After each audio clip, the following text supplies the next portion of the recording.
What's happening? Andy here. I am joined today by John Sheehan, Senior Vice President at Sharp Electronics. John, how are you today, buddy? I'm good, Andy. How are you? I am great in the pink. It is great to see you, and love the background, love the backdrop you put together for me today. Where are you today? Prison? You know what I'm doing. Possibly prison. Where are you today? I have 3 dogs who will lose their mind at any minute. I have my son doing e-learning, and you know someone always rings the doorbell when you're doing one of these. So I have camped out in the basement. I would give you a view. There's nothing to view but this blank wall right here. So I am in hiding. I'm hiding out for a while. You'd be shocked to see how fast I can hit that pause delay button if we need to. But you will hear to the show. I guess it's a show. So you're locked down. You're working at your home office. This is your normal place that you work, though, right? You don't work out of New Jersey. No, I am Chicago based. Our headquarters in Montvale, New Jersey. I go there, but I am home based. Usually upstairs, but this time in the basement. So I'm going to do my little branding here. Little branding, very nice. Well done. So hey, I know what you're going to ask me. You're going to ask me how things are going, right? I am going to ask you that. Can we? I've watched every one of your videos. Every one of these I've watched. Can we flip this for a second? Absolutely. You're good with that? Sure. Okay. Hey, how are you doing? How's things in Industry Analysts? What's going on? I'm fantastic. Thank you for asking, John. I am locked down in Western New York, outside of Rochester, New York, and we're doing okay with everything. It's the numbers are really holding steady and very low. So as long as we wear a mask and wash our hands, we're good. My wife and I are both employed still, so that's good. Nobody's got the COVID in my family, in my close family. Actually, I do have a cousin with it that's just about done with it, hopefully. But I'm great, man. Everything's great up here. So no complaints. Any vacations? Anything you've done? Yeah, I am really turning this on you, aren't I? This is great. We did take a trip up to the Cape. I rented a 31-foot RV. I was inspired by Raj from Mars. Raj rented that RV and drove with the Patriot Pack and was our support vehicle. And I thought, well, if Raj and Goldberg and all these guys can drive that thing, why not? So me and the kids and the wife, we rode out, and for a week we camped out in the Cape. It was awesome, man. Ate some lobster, had a good time.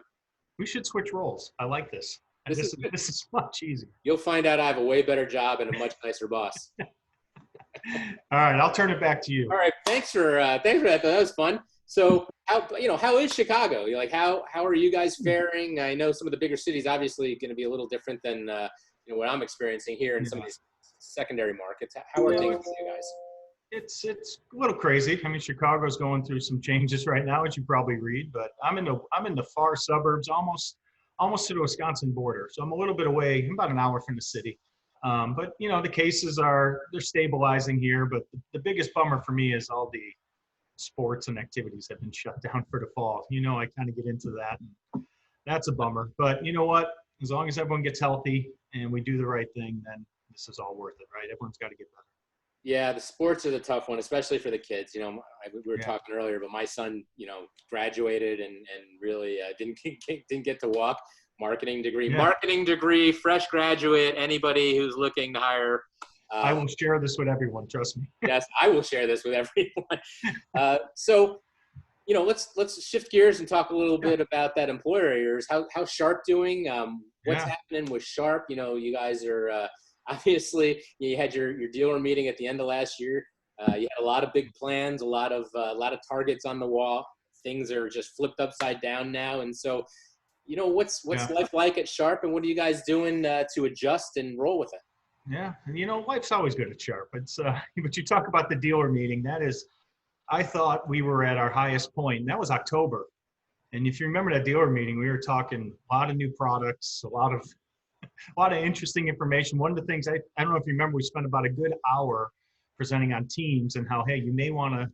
Start utilizing Teams and the Azure platform, and that could come in handy. And wow, that really did come in handy. Yeah, the collaboration breakout turns out to have been a home run, huh? I'm glad we were able to show that. But it's been good.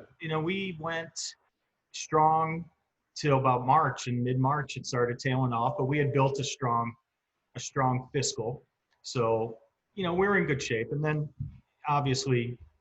What's happening to the business right now. It's down, but I mean, relative, I don't know if you've seen the latest market share. We're able to grow our market share. We're able to, do some good things during this time that I feel have helped the dealers. And that's probably the most important thing is, getting in front of this was, I think, our best thing we did in helping the dealers. I don't know if you want me to go more into that. Well, yeah. So let's talk a little bit about that because you're the dealer guy, right? And dealers are, you do have a few branches, not very many, but you're most of your revenue is coming from that dealer channel. We are a dealer-centric most critical part of your business, and they are all being disrupted. You're disrupted. Schedules are disrupted. So what are you guys doing to help these guys? You've got some really big ones. You've got, some of the biggest in the industry, the Marcos and the POAs. And then you've got, you've got some that are, a little bit smaller. And then you've got the really little guys. So you're all over the place with, what your dealers are going to need from you. Yeah. And so, what's your role been like and what have you been doing? And obviously you can't travel and see these guys for the most part anymore. I mean, maybe down the road we'll start getting back into that. But right now, how have you been dealing with this? That was the toughest part for me was not being able to travel. Number one. Your wife too, I hear. What's that? Yeah, exactly. Dude, she is so ready for me to be out of this house. My family is too. That's another interview. That's why I'm in the basement right now. Yeah. I think it's been a little tough, but here's one thing I'll say. I think when we started in April, we had our typical sharp meeting, as I'm sure every manufacturer did, and said, what are we going to do? How are we going to get through this? What are we going to do for our dealers? And, I think Mike Marusik pretty well.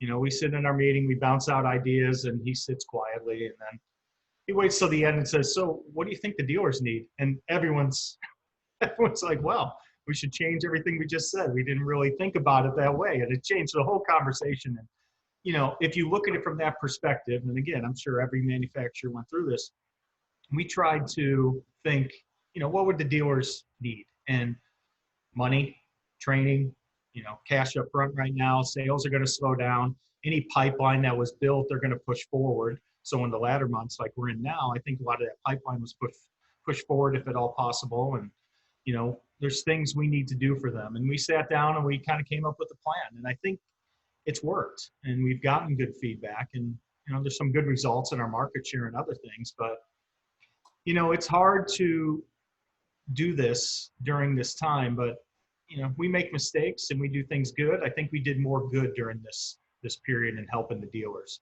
And I think, the training part, adjusting the programs, and getting in front of them early was probably the most important thing with a plan. And we were out, I think the second week of April, we had a plan for them and how we would help them. And I think that really was able to, catapult us through this. Well, you guys have done, a great job with putting together a platform of I call it a platform, but really it's just a whole ton of webinars. And yeah. I'm going to share my screen just to show you because I did find that page. And what I liked about it was these are not necessarily, just for sharp people. These are for everybody, right? I mean, it's just, I feel like you're pitching in and just sort of helping the general, good, and maybe also getting a few clicks for sharp on your page views. But, look at these topics: webinar, innovating during pandemic chaos, navigating the CARES Act, finding federal money, communication challenges, living on. So these are all super topical. Really, really useful, not just for a sharp dealer, but these were not really in the funnel, were they, beforehand? I think a lot of them seem very topical, right? So, kudos to you for whipping these up and putting these webinars together. And what were these, weekly, or how often were these coming out? Yeah, I'm going to correct you on kudos to me. I did not build any one of these. So no. I am part of the process, so that's good. That was our marketing team and some other people, so I'll give them the kudos. Yeah. The webinars were great. So like I said, we got out early in front of this, and Mike and I actually hosted the front part of the webinars at the beginning. And then it kind of tallied off after doing 20 of those, you're like, all right, now we bring in some more people, and they went well. We had good attendance, and we rewarded people for being on there, and we tried to keep it away from sharp in some sense. Like, we want to definitely get our message out and what we have and what we're doing. But you saw the topics that you just pulled up. It was kind of how to get through this period and some of the things that can help you, and what sharp can do for you. So I think they went really well. We got good reviews on it, and at the end of the day, I think everyone struggles through this time, every company, every manufacturer. And I just think, morally, I think we have a good feeling on how we went about it, right? We tried to do what was best for the dealers and take out the sales number equation. I'm going to get killed for saying that, by the way, but take the numbers out of it and just focus on their business and what they need. And if we can keep it going, clicks are down. We have to keep them going. They're our dealers, they're our pipeline, they're everything. So. Well, and there's so much out there, and I've had that on my website as well. And some things just, excuse me, like resources, right? I mean, just the CARES Act and finding federal money. And I interviewed, somebody earlier on who was very involved in all that and had some great advice for, where you can turn and what dealers can do. And the resources that are available are just awesome right now. Training that dealers are doing, because they don't really, at least for a bit, they didn't know what to do with their reps, right? Like a lot of people were doing what they could to keep them. Certainly nobody who is planning to be here in 6 to 12 months wants to dump their sales force and have to start over once things start getting better. Right. So what do you do to keep them busy? Training, right? And you're not the only ones. I've talked to, dozens of people doing these interviews, and, the common theme is training. But, to see all yours in one place listed like that, and just to see how topical they are, and not like, they're not, you need to do this because you need to sell this sharp product. You need to sell that sharp product. It's conceptual, right? It's just, this is data security. These are the threats that your customers are seeing. And these are, so I like the approach. I think that's very cool. And I'm amazed that you built all those videos all by yourself like that. So, the one thing it helped with is really getting more people in front of customers. I mean, we had, by the end, don't get me wrong, those webinars helped train our people too. So we had, our reps on there, our executive team, and as you go through it and you're doing all of these, more people are presenting and getting in front of customers, and I think that probably helped a lot more too, is having more voices out there from Sharp and reaching out. So I appreciate you bringing those up. I know our teams worked hard putting those together, and they turned out great. Well, I will put a link in there, so anyone watching who's made it this far into our video, probably Marusik, and maybe I hope they've made it this far. Maybe one or two other people. We'll put a link in there so they can see it, and actually, I don't even need to watch the video; it'll just be at the bottom of the page. So, I appreciate it. Any stories, anything interesting that your dealers have done that you'd like to share? Anything you think that was kind of wild or over the top or sort of out of our normal wheelhouse? Well, everything changed to video. So how many happy hours were you on via Teams or Zoom? I mean, they seem to be every day. Different in the sense, I mean, there's been a lot more collaboration training electronically. And, we tried to be creative with it. We tried to get more people involved, and the dealers have done that as well in ways that we do that. We've been doing virtual trainings with our service team and trying to do lunch and learns where, we do the training online, but we send lunch to wherever they are. Just different things to keep people motivated and, understanding of what we're trying to do. It is hard though. I mean, not to be in front of people. It's going to be amazing when we can be back in front of people, because it does change a lot. Oh, absolutely. But, to your point, the whole Zoom world that we're now in, right? 6 months ago when I would get a Zoom invitation, there was never video. I would shut that video down, and I was just not comfortable doing it. And now it's just completely, absolutely normal. To the point where, take it a step further, we're seeing companies like you do demonstrations via Zoom, right? And people are now selling products, selling 6-figure, 7-figure hardware, software workflow through Zoom calls. Are you guys experiencing anything like that on your end? Yeah, we're starting to get involved. I mean, so this kind of went through a phase. I mean, April and May were very quiet. And like I said, I think people were pushing as many deals forward, trying to do what they could to bring opportunities and sales. It started to pick up in May. And honestly, our central region kind of was running good. I'm sure you heard that from others. The central really did not shut down like the East and the West did initially. So there was some good business in the central. But yeah, we've been working deals via Zoom or Teams and doing training and showing our product capabilities. And it is kind of amazing that you can do that and actually get opportunities closed. And it does make you wonder what the future holds as far as are we going to continue to do that? I mean, you wonder, down the road, once things get a little more normalized, are we going to have dealer conferences back again? Are you guys going to be spending that? Who knows, right? I mean, it's a great way, but you look at the return and you start thinking, I don't know if we're going to do it. And And I vote that we do have them because I've discovered I can't afford my I bar hope pass. we have them soon.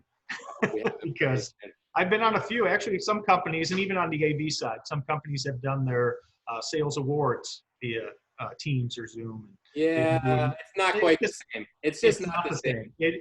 You know what? It fits the times, and they've made it a lot of fun in ways, that would. I'm sure it's very clever, but it's not the same. You know, I want to go have cocktails with you and Marusik and Chip Maselli and. I'm glad you said me before Mike. Right. Mike's a grouch. He's got too much on his shoulders now. he's got the weight of the world. That poor guy. So no, I mean all of you guys though. I just it's a bummer. I miss the dealers. I miss seeing hearing the wild stories and hearing all the crap that they're going through and dealing with, and not the bad crap like they're dealing with now, but like the fun crap with crazy salespeople. It's just goofy stories that I haven't had to get in my own. There's none. There's none. We got to get together. Everybody's hopefully behaving and just getting through this. But this has been great. I love catching up with you. So I think we're going to wrap up. Any shout outs, any last words of wisdom, messages for anybody that you'd like to throw out there? Well, let's see. Of course, the dealer community. I mean, thank you for everything. I mean, we've had, in a tough time, we did not decrease as much as some others. We had a good 4 or 5 months, all things considered, and that's attributed to our dealers. I mean, they stepped up and they've been working with us, and I hope that continues. And I will take this time to acknowledge our sales team. I think at Sharp, it's hard to keep your culture when you're all buried in a house, especially at the corporate level. I mean, that's where you kind of lose it. And we have a good culture at Sharp, and you take them all out of the office and you throw them at home. It's hard to maintain that. I want to at least acknowledge them. We have a good sales team and a good corporate team, and specifically our sales team. They've been calling out and really trying to work with the dealers and understand what they need, as opposed to what can you order, what can you do. Like, we're really trying to just understand how to get through this. And I know other manufacturers are doing it as well, so I'm not saying Sharp's the only one, but I like to give them some kudos as well. But during a tough time, and I'm only 2 to 3 years in this industry. You can't ask for better people. I mean, it is just a cool group of people to work with. And it kind of comes out during this time, right? When you can't see people and you can't be in front of them and you just talk to them on the phone. But even this interview, this has been good. So, I hope we'll all see each other soon. I would love to have another dealer show and have some fun, and hopefully that day comes. But, till then, we'll just keep plugging along and try to do the right thing here. Yep, I agree. Great industry, and I am proud of how everyone seems to be rolling with this. And I haven't seen too many dealers fall through, and people are hanging in there. They're supporting their customers. They're in some cases just supporting some really critical customers right now, healthcare and whatnot. So keeping those guys able to do what they need to do, and just good people, like you said, just good people, proud of. It makes it easy. Makes it a little easier, right? It does. And you work with one of the great companies. There's a lot of good companies out there, and you're one of them for sure. So great catching up with you again, John. Yeah. And we'll check in a few months. We'll see how you're doing, and hopefully we'll be talking about maybe some meetings, and you got out in the field a little bit, and maybe I got out in the field too, and maybe we'll be moving along. And I hope so. Believe me. Until then, stay healthy and say hi to everybody back for me. Take care. All right. Take care. Thanks, Andy.